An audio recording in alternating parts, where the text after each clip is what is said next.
To our beloved guest of honor, who I will introduce later, to our beloved and ever supportive First Lady, Ma'am Lisa Araneta Marcos. Isa rin po siyang guro ng abogasya sa West Visayas State University. Yan. Isa siya sa mga pinaparangalan namin. Happy Teacher's Day, ma'am. At sa ating napakagaling na political leader, ang Speaker ng House of Representatives, Speaker Martin Romualdez. Sana daw madagdagan yung budget ng Department of Education, Mr. Speaker. Thank you. Nangako na po si Speaker. Ang budget ng Pilipinas ay hawak lang ng dalawang tao. Hawak lang siya ni Congressman Zaldico at ni Congressman Martin Romualdez. Yan ang katotohanan. Ang halimbawa ko dito, sa DepEd muna tayo. Sa Department of Education, noong taong 2023, merong 5 billion na inapprove para sa classroom construction. Nagulat ako kasi merong mga lumapit na miyembro ng House na humihingi. Hinihingi nila yung 5 billion, parte ng 5 billion na budget.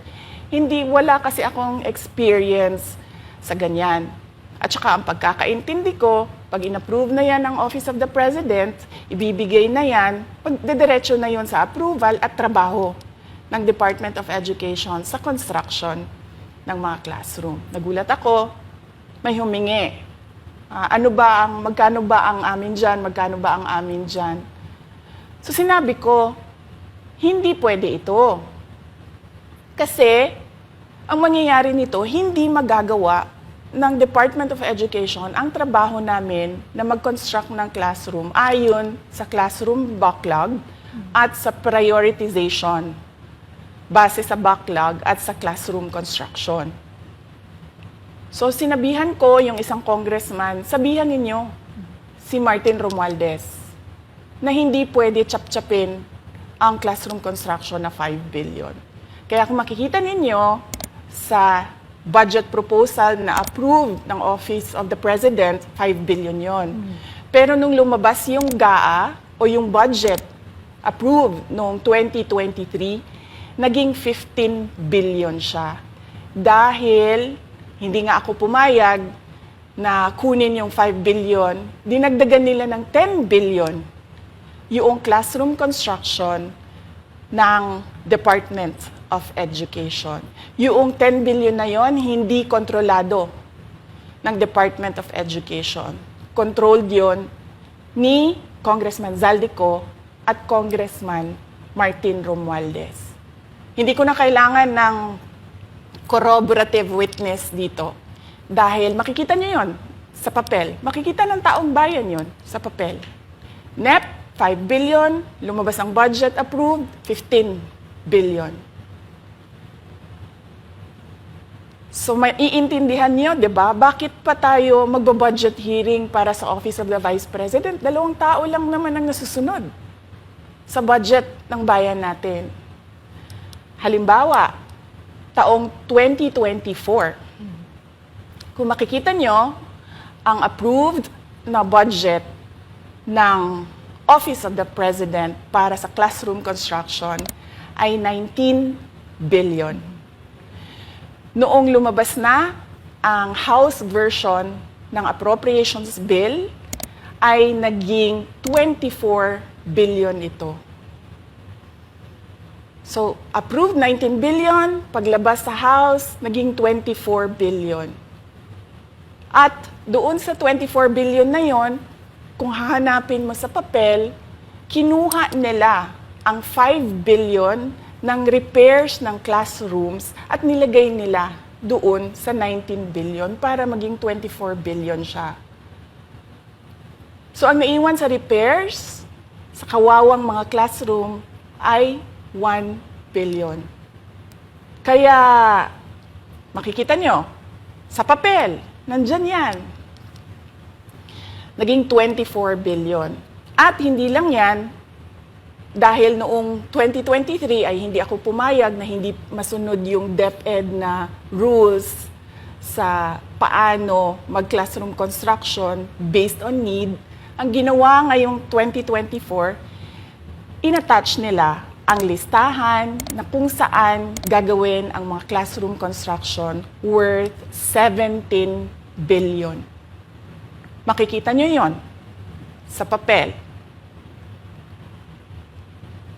Pagdating namin sa Senate, nakita yon ng mga senador. Tinanong nila ang Department of Education, totoo ba o hindi totoo na galing sa inyo ang listahan ng 17 billion ng mga classroom construction?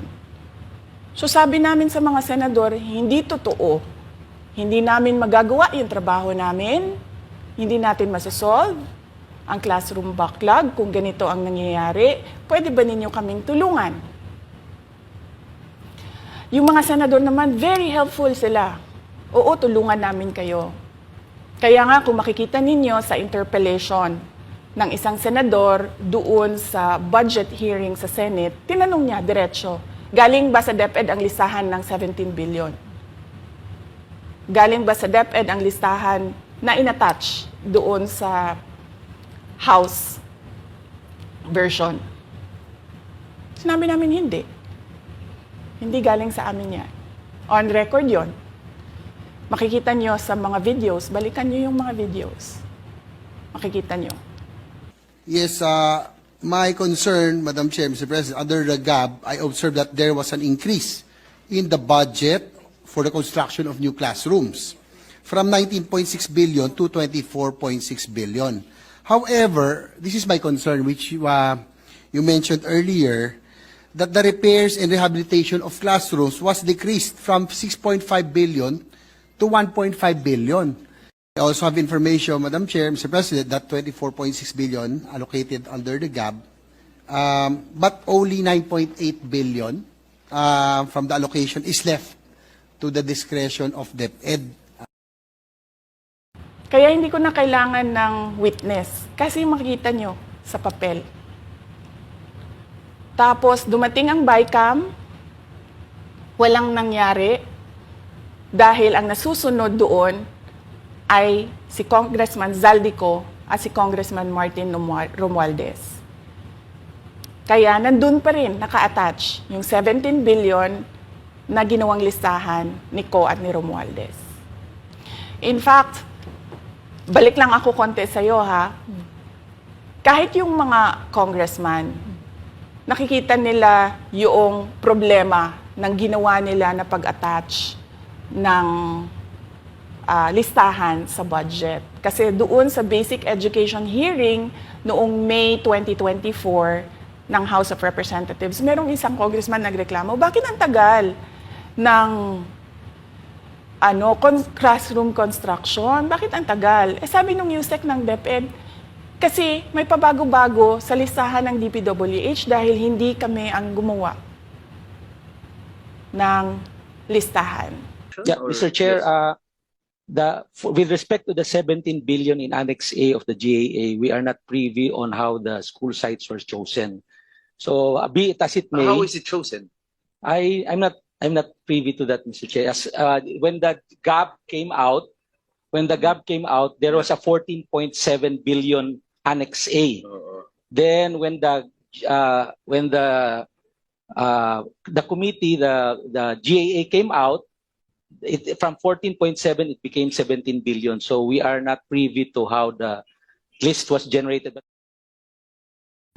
So dagdag ko lang yan doon sa confirmation na kinuha nila yung budget ng DepEd at isa yan sa mga rason kung bakit ako nag-resign sa Department of Education. Hindi na ako papayag na sa susunod na taon, ganyan pa rin ang gawin nila at ako yung mananagot sa ginagawa nila. Kaya yan yung sinasabi ko, bakit pa tayo mag-question and answer dito para atakihin niyo ako? Eh, ang masusunod lang naman sa budget, 2 tao lang.